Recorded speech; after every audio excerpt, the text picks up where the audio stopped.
Well, the former president is set to appear in court this morning. Jacob Zuma will attend pre-trial proceedings a little later. The case is linked to the controversial arms deal that date back to 1999. It's been a long, twisty road for the president. Let's bring you up to speed now. Reporter Michael Marillier is joining us now. Mike, good morning. Well, if this was a soap opera, you probably wouldn't believe it, but sometimes truth is stranger than fiction. Absolutely, Bradan. It has been an epic saga, and I'm going to take you very quickly through some of the key moments and some of the key characters, Bradan. There are a lot of them, so brace yourselves, South Africa. Let's start, of course, with the man at the center of it all, and that is Jacob Zuma, facing charges of corruption, money laundering, fraud and racketeering, most of it linked to payments from his former financial advisor, Schabir Shaik, as well as the French arms manufacturer Thales. Of course, Thales also will be in the dock for this particular case.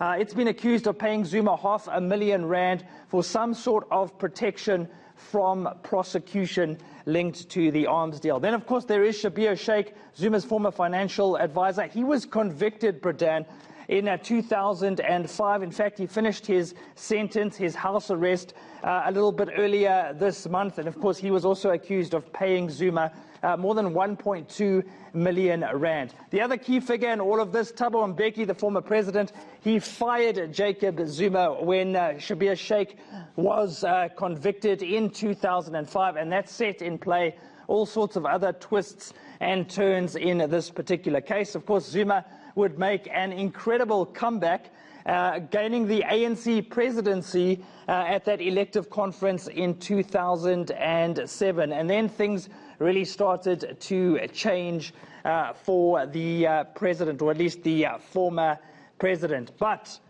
before the charges were dropped, he faced a few obstacles. And one of them, of course, was Mokotedi Mshe, the former head of the NPA. He charged Zuma shortly after he became the president of the ANC. And then, Bradan, we had another twist, the spy tapes saga. It emerged that two senior officials in the NPA had discussed the timing of the charges against Jacob Zuma. Those people, of course, were Bulelani Ngcuka, the former head of the NPA, as well as Leonard McCarthy, who was the head of the Scorpions at the time. The Scorpions were, of course, an elite crime-fighting unit. What was the real issue here? Well, these men were accused of having some sort of political vendetta, trying to enact some kind of interference to ensure that Jacob Zuma ended up behind bars. That assertion was later challenged in court, Bradan, but we'll get to that in a moment. Of course, Leonard McCarthy would go on to hold a senior position at the World Bank as well. So all of this, Bradan, led Mokotedi Mshe to reverse his decision.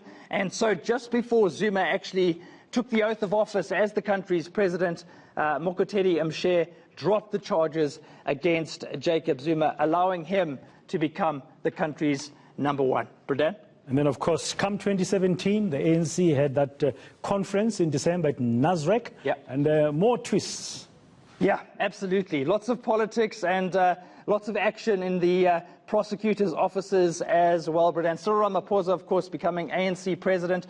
And there was a lot of speculation that things might now change for Jacob Zuma because he didn't have the protection that he allegedly had when he was the president. But Sean Abrahams was the head of the NPA at the time, Bradan, and Abrahams was, in fact, appointed by Jacob Zuma himself. Nevertheless, Abrahams took the decision in March 2018 to charge Zuma with the corruption, fraud, racketeering, money laundering charges. Of course, the former president wasn't taking it lying down, Bradan. He's approached several courts, all in an effort to get a stay of prosecution. A stay of prosecution effectively means that the courts and the prosecutors can't pursue the case anymore. He approached the High Court in KZN. He approached the Supreme Court. At one point, he was going to approach the Constitutional Court as well. But all of those bids, Bradan, have failed. And so it brings us in this